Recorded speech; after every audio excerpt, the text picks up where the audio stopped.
how does a nation survive when its geography and demographics mathematically dictate that it can never, ever afford to fight a long war? Yeah, that is the ultimate question, isn't it? Right. Because if you're a country with a really small population and you're surrounded by adversaries, a war of attrition isn't just, a military setback. It is an existential threat. Exactly. I mean, you simply do not have the bodies to absorb sustained losses. Yeah. And you don't have the physical landmass to trade space for time. No, you don't. You can't just fall back and regroup. So welcome to the deep dive. Today we're opening up a highly condensed, just intensely focused document for you.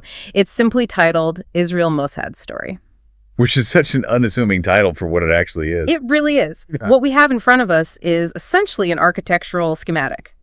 It outlines the anatomy of a survival strategy for a nation operating in what the document bluntly refers to as a, quote, tough neighborhood. That's putting it mildly. Right. So we are going to deconstruct the three load-bearing pillars of this specific security ecosystem. That's an overt military shield, a covert intelligence network, and a highly integrated web of technological and allied support. It's essentially a blueprint of proactive versus reactive defense mechanisms. Okay, let's unpack that a bit for the listener. Well, when we look at this schematic, we're analyzing the structural integrity of a state apparatus that operates under, perpetual siege conditions. We're going to examine how the weight is distributed between those three pillars. How the internal wiring connects the overt and the covert. Exactly. And crucially, what the systemic protocols are when one of those safety nets inevitably fails. Because they always do. But before we dissect the mechanics of the system, we need to establish a really clear baseline for you, the listener. This is an important caveat. Yeah, it is. The geographic region and the history we are breaking down today involve some of the most intense, highly debated geopolitics on the planet. Oh, absolutely. So we want to be very clear. This deep dive is not about taking political sides. It's not about endorsing left-wing or right-wing viewpoints. Not at all. And it is absolutely not an exercise in passing moral judgment on the actors involved. Our sole objective today is to impartially analyze the mechanics, the structural logic, and the historical operational philosophy of this security apparatus. Exactly as they are outlined in the source material provided. Right. We are looking at the gears of the machine, nothing more. And, treating it as a functional schematic really is the only way to understand the underlying logic here. We aren't here to debate the zoning laws of the neighborhood, right? Right. We are looking strictly at how the walls of the house are built to withstand the weather. And the document actually begins by emphasizing a fundamental demographic constraint. Which is? It points out that Israel is a small country with a small population. And in military strategy, demography is destiny. Demography is destiny. Wow. Yeah. It is. A small population inherently limits the size of a standing army, and it severely restricts your capacity to absorb casualties. If a huge percentage of your civilian population is required to mobilize as reservists, the second a conflict breaks out, your economy effectively halts. Yes, which means time is the ultimate enemy. Exactly. A prolonged conflict basically paralyzes the state from the inside out, even if the borders hold. So, according to the framework we're looking at, the state has to compensate for that lack of mass with sheer velocity. Yes, velocity is key. The document details the formation of a strong shield of the Israel Defense Forces, and it specifically characterizes the soldiers as needing to be highly trained, fast, and equipped with advanced weaponry. Because speed and technology basically become the structural substitutes for mass and strategic depth. They have to be, right? Yeah, they have to be. If you lack strategic depth, meaning, you don't have hundreds of miles of terrain to fall back into while you regroup, every battle is effectively fought on your front porch. That's a terrifying thought.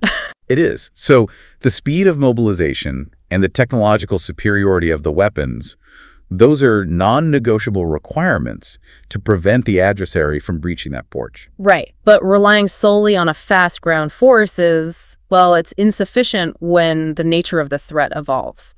Which brings us to a really fascinating component of the overt shield detailed in the framework. The aerial defense systems. Yeah, the aerial defense systems. The document describes these systems as an invisible guard that watches the sky day and night, intercepting rockets before they can strike population centers. It's a great metaphor. That concept of the invisible guard is really worth pausing on. Put yourself in the shoes of a citizen living in that environment, Okay. living under a high-tech dome designed to catch incoming artillery that has to fundamentally alter the psychology of a society. Oh, without a doubt. The framework suggests that this shield is what allows daily life to continue in that tough neighborhood. It creates a psychological baseline of normalcy. So people can go to work, send their kids to school. Exactly. They can build an economy because they trust that this invisible guard is functioning above them. It's a psychological tool as much as a physical one. Perhaps even more than a physical one. I mean, think about it. An economy requires predictability. Without that invisible guard, the constant threat of arbitrary destruction would lead to capital flight, demographic collapse, societal paralysis. So the shield is the prerequisite for the state's internal functionality. Yes, it absorbs the ambient friction of the region. Okay, but let's apply some fiction to the concept of a shield itself. That's it. A shield, no matter how technologically advanced, no matter how perfectly it tracks and intercepts a target, it's structurally reactive. By definition, yes. Right. It only activates when the weapon is already in the air. So if you are entirely reliant on a defensive dome, you are playing a mathematically dangerous game. Very dangerous. Defense is almost always vastly more expensive than offense. Exactly. The interceptor missile costs, what, exponentially more than the crude rocket it's destroying? Usually, yes. Yeah. Orders of magnitude more. So if you just sit there waiting to be hit over an infinite timeline, an adversary can literally bankrupt you simply by throwing cheap rocks at your expensive shield. Yeah, and the framework seems to implicitly understand this inherent vulnerability. It's an economically and strategically asymmetrical equation. Right. A purely reactive posture invites a volume-based strategy from the adversary. Like if they know your shield intercepts 99% of incoming fire. They just need to launch 10,000 projectiles to ensure 100 get through. Exactly.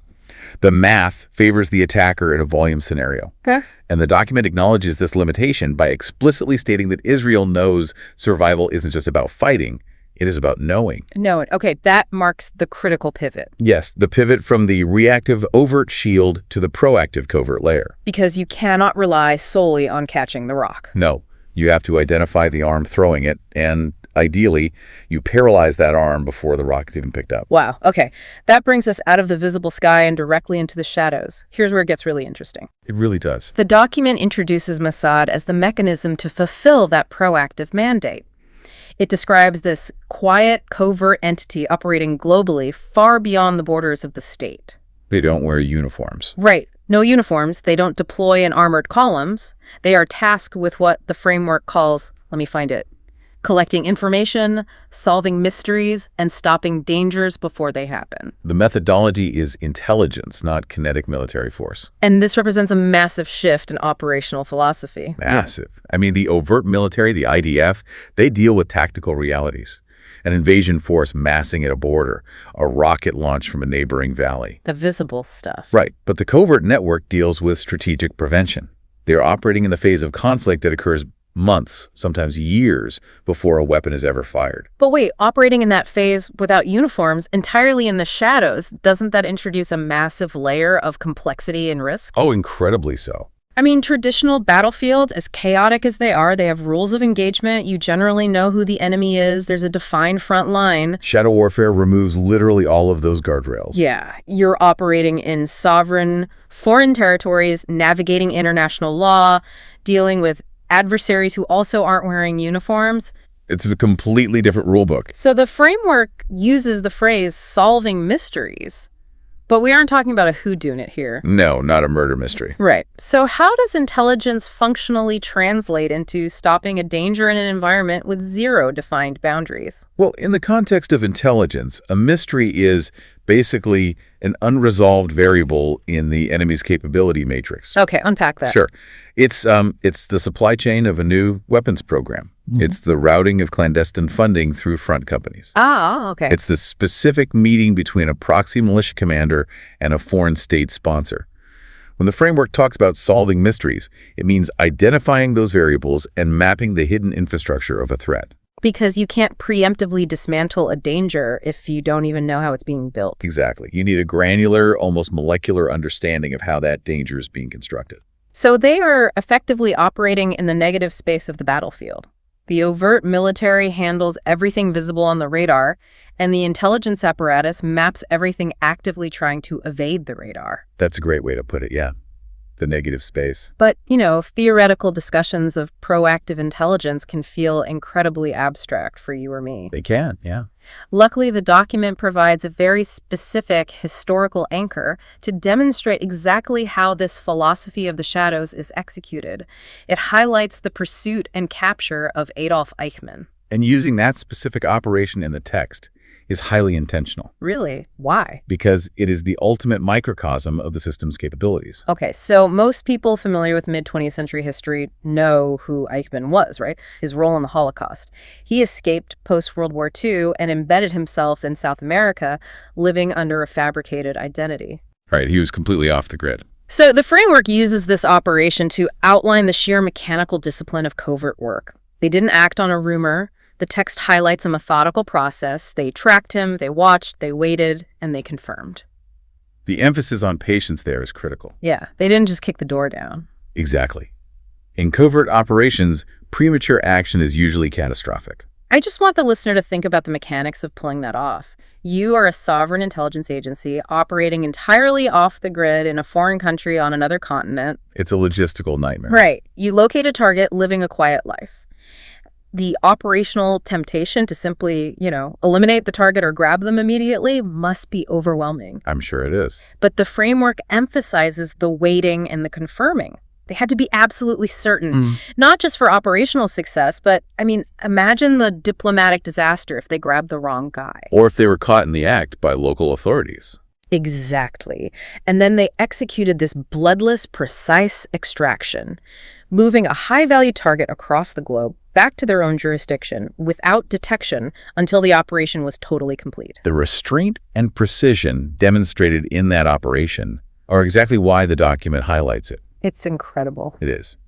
But if we analyze the strategic ramifications, this operation wasn't just about historical justice. Okay, what else was it about? Well, the document notes that the world was shocked by the global reach required to execute it. This is where we see the transition from a simple intelligence-gathering mission to a profound act of strategic deterrence. Deterrence. Wait, deterrence is usually about, parking an aircraft carrier off a coast or testing a nuclear weapon. How does a quiet kidnapping serve as deterrence? Well, think about what deterrence actually is. Deterrence is fundamentally about altering the mathematical risk equation of your adversary. Okay. Before this operation, the assumption among adversaries was that distance and a new identity provided safety. Right. If I'm far enough away, I'm safe. Exactly. But by quietly extracting a target from across the globe, the intelligence network effectively rewrote the rules of geographic security. Oh, wow. Yeah.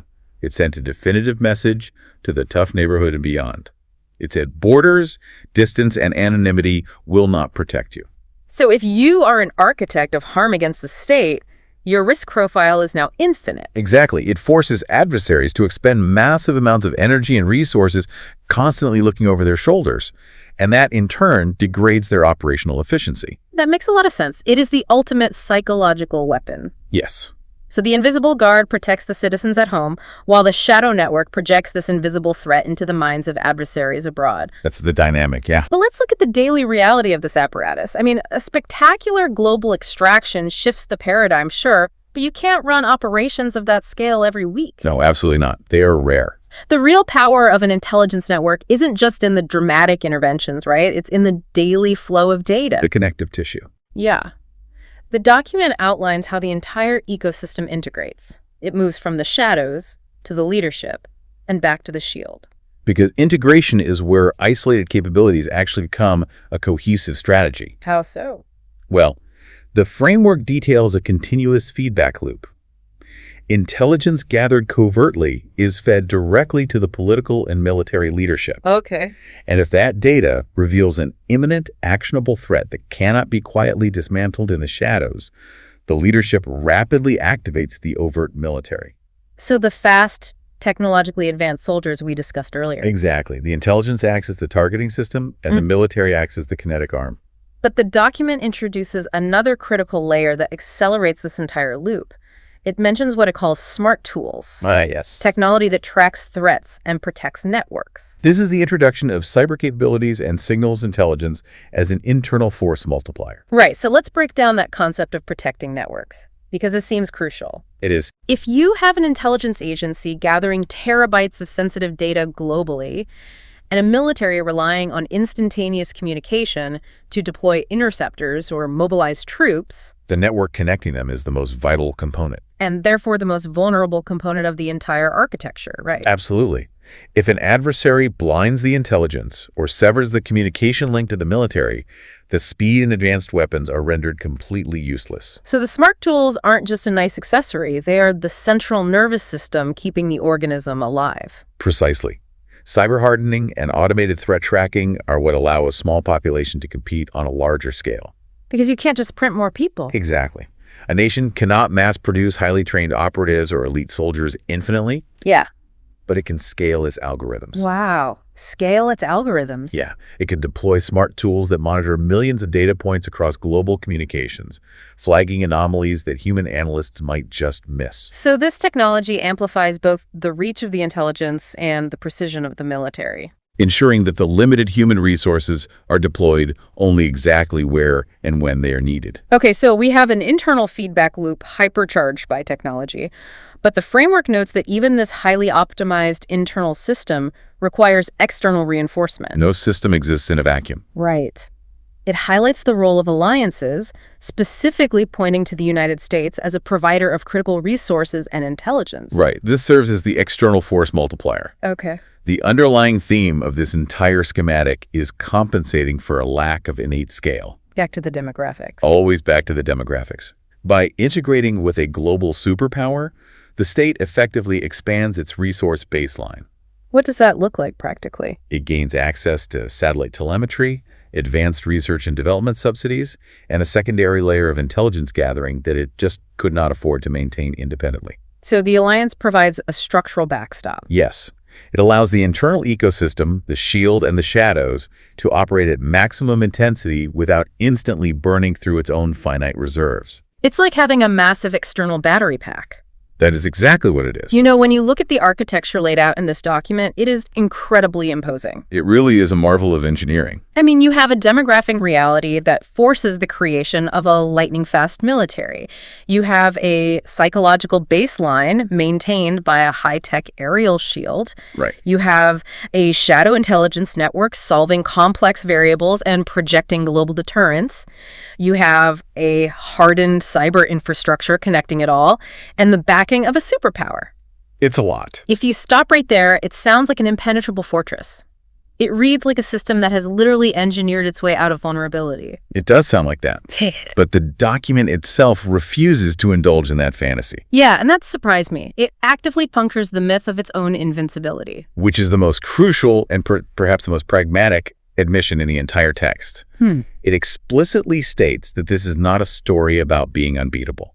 And it's so important to remember that, because when we dissect these systems, global extractions, algorithmic threat tracking, missile intercepting domes, it is incredibly easy to view it through the lens of a Hollywood thriller. Oh, absolutely. Where the system always works perfectly. Right. And the danger is always neutralized at the very last second by some super spy. But the framework forcefully pulls us back to reality. It outlines that the state faces continuous conflicts, profound risks, and relentless pressure, and then it delivers a remarkably blunt assessment. That even the most elite intelligence network does not succeed every time. Does not succeed every time. That admission of failure, that's fascinating to me. It is the hallmark of a resilient system, as opposed to a brittle one. How so?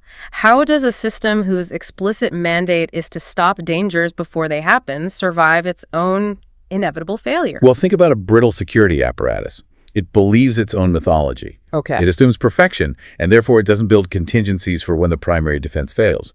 When a brittle system is breached, it shatters catastrophically. Ah, I see. A resilient system, on the other hand, operates on the assumption of statistical probability. It knows that if you are under constant pressure, as the text explicitly notes perfection, is a mathematical impossibility. Right, because you just roll the dice enough times, you're going to get snake eyes. Exactly. A threat will eventually evade the algorithms. An operative will miss a crucial piece of the puzzle. a weapon will slip past the intelligence net. It's inevitable. So by acknowledging that failure is inevitable, the system mandates overlapping redundancies. And that brings us right back to the integration of the pillars. Yes, it does. If the covert intelligence fails to solve the mystery and stop the plot in the shadows, the threat materializes in the physical world. And that is the exact moment the overt shield must absorb the kinetic impact. The invisible guard in the sky and the fast-moving army on the ground are the fail-safes for when the shadows miss. And vice versa. If the overt military is bogged down, or the shield is saturated by a mass attack, the intelligence network must rapidly identify the command nodes of that attack to cut it off at the source. Right, so they're covering for each other. Exactly. The document asks what the real secret of this power is, and it immediately rejects singular answers. Right, it's not just the advanced weapons, and it's not just the covert spies. Definitely not. The text states it is the combined synergistic effort. The strong army, the smart technology, and the powerful intelligence working in absolute concert. It is the formula. Because the synergy is the only way to manage that constant pressure. Operating any one of these pillars at maximum capacity requires an immense expenditure of national energy. Which goes back to the demographic limits. You can't run hot forever. Exactly. The combination allows the system to shift the weight dynamically